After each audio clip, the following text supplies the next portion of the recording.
Have you ever had a dream where you showed up to school in your underwear? Terrifying, right? Well, what if I told you the most powerful king in the world did that on purpose? And the craziest part? He thought he was wearing the most expensive outfit ever made. How did a king get tricked into walking through town wearing absolutely nothing? Let's find out. Meet Emperor Posh. Emperor Posh didn't care about castles or his men. He only cared about clothes. He had a coat for breakfast, a cape for lunch, and sparkly socks for bedtime. He'd stand before his mirror for hours and demand, "General, does this velvet scarf match my royal eyebrows? Be honest, but not too honest." He wanted the best outfit in the world, but he was bored. He had seen it all. So when two strangers named Snip and Snap arrived at the palace, the emperor was listening. One of them, a swindler named Snip, stepped forward. "Your Majesty, we weave a fabric so special it's magic." Then Snap leaned in close and whispered, "But it has a catch. This cloth is invisible to anyone who's, well, stupid or bad at their job." The emperor gasped. This was perfect. Not only would he look cool, but he could figure out which of his ministers were dumb. So he gave the men a bag of gold and told them to start weaving. Snip and Snap set up two empty looms. They moved their arms like they were sewing, but there was no thread. Whoosh, whoosh.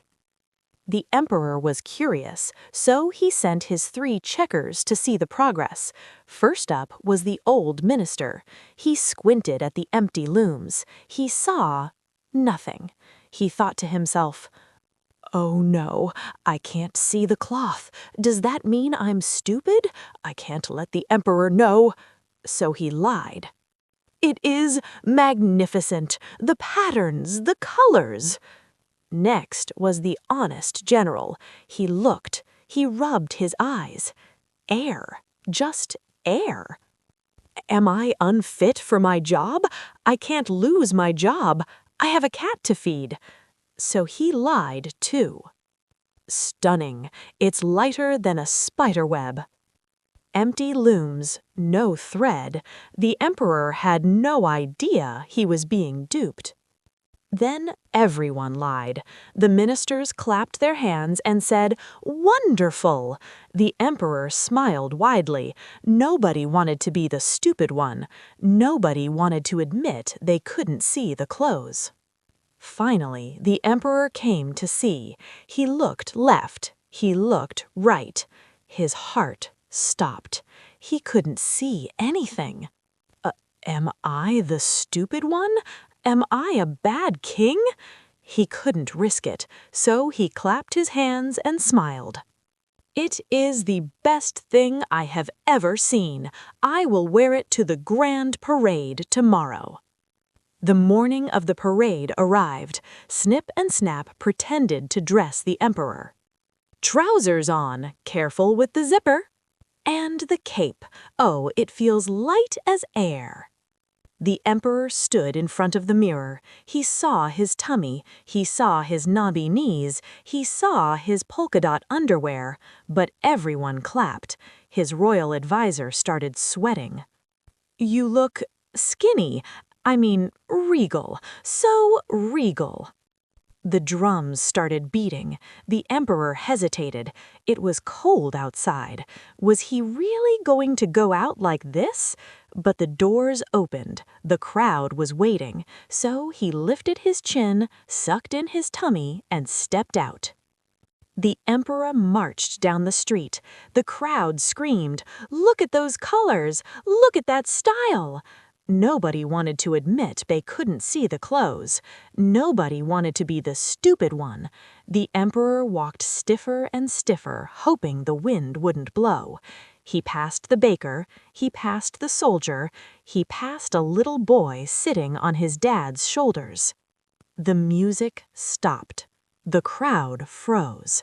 The boy pointed a sticky finger right at the emperor. "But Daddy, he isn't wearing anything at all."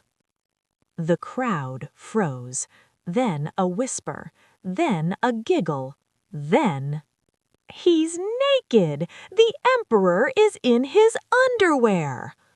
The Emperor turned bright red. He knew it was true, but the parade must go on, so he held his head even higher and marched away, shivering in the breeze. For the first time that day, Emperor Posh didn't look at the crowd. He looked at the little boy. Sometimes the bravest voice in the room is the smallest one. This story reminds us that authority doesn't always mean correctness, and silence can turn a small lie into a big problem. Children, with their honesty and fresh eyes, often see the truth most clearly. When we create spaces where speaking up feels safe, wisdom grows, no matter how young the voice. In the end, one last question for you. If you were the honest general and you couldn't see the clothes, would you have told the king the truth? Why do you think it's so scary to be the only one who disagrees?